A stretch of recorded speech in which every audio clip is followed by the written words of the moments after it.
Do you see what I see?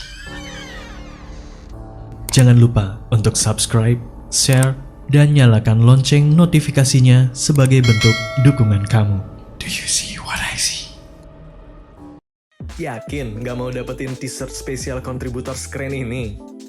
Selain cerita kamu bisa didengarkan oleh jutaan telinga, kamu juga bisa dapetin t-shirt keren ini hanya dengan mengirimkan cerita pengalaman horor kamu ke email podcast.ceritahoror@gmail.com. Kami tunggu.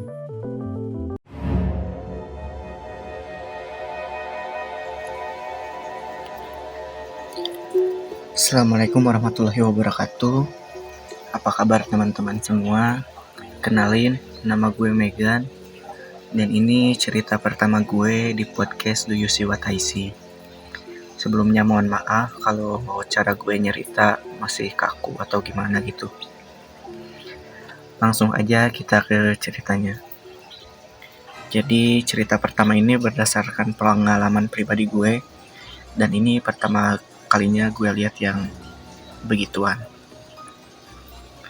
Sebelum mulai gue kasih gambaran dulu ya biar ada kebayang. Jadi keluarga gue itu keluarga besar. Ya malahan besar banget ya bisa dibilang. Nenek gue punya 12 anak dan ibu gue itu anak ke-8. Rumah nenek gue juga lumayan gede. Ada satu rumah utama. Rumah kedua itu agak kecil dan di sana itu dipakai sama uyut gue. Dan satu lagi rumahnya agak kecil juga, itu dipakai sama tante gue. Nah di 3 rumah itu cuma ada 4 keluarga. Yang satu tante gue yang rumahnya misah tadi, dan 3 keluarga lagi tinggal serumah di rumah utama. Sisa anak-anak nenek gue yang lain udah pada punya rumah sendiri dan gak tinggal di daerah situ.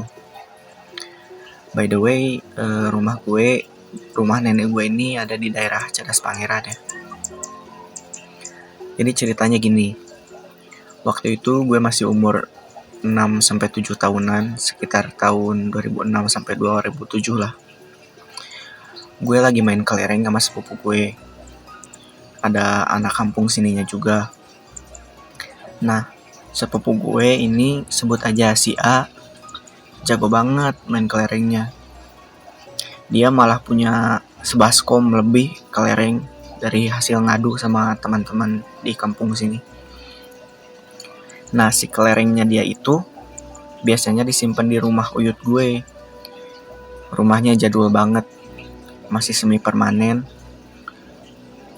Dan kayak yang lo tahu semua, kalau rumah semi permanen itu jadi baru setengahnya aja tembok, ke atasnya itu bilik atau triplek. Nah, dia itu biasanya nyimpen kelerengnya itu di goah. Kalau orang Sunda pasti tahu lah goah. Goah itu kayak semacam gudang. Nah, pas lagi asik main, si A itu kalah. Terus dia minta antar gue ambil kelereng dia di goah tadi. Ya gue ngikut aja. Lagian dia bilang mau kasih gue juga kelerengnya.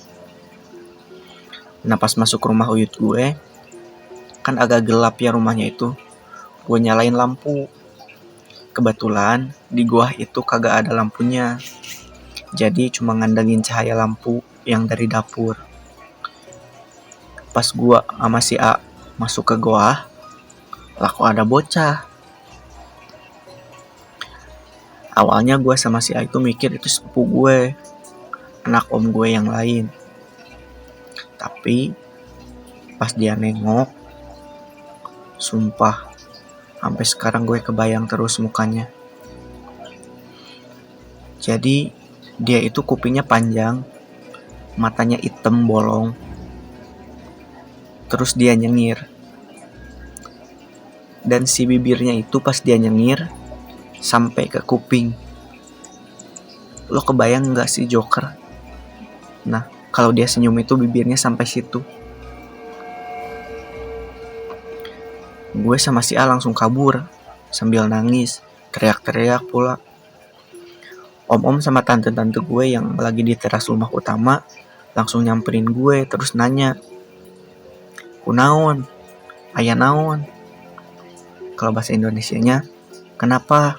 Ada apa? Gue sama si A gak bisa jawab, cuma nangis-nangis doang sambil nunjuk-nunjuk ke goa tadi. Nah, om gue, bapaknya si A, langsung ngecek ke sana.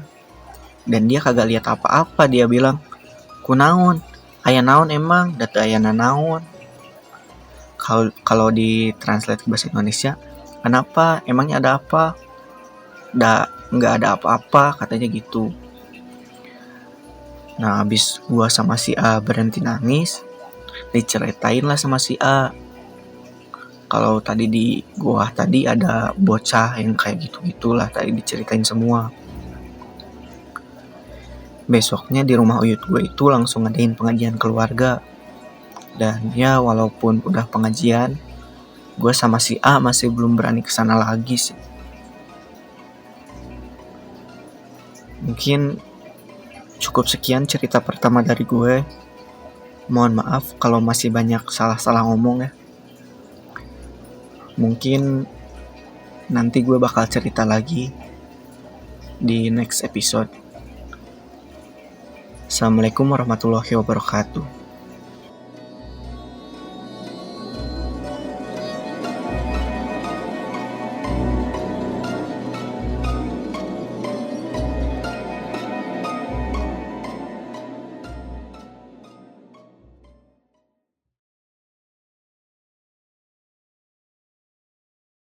Kirim cerita kamu ke alamat berikut.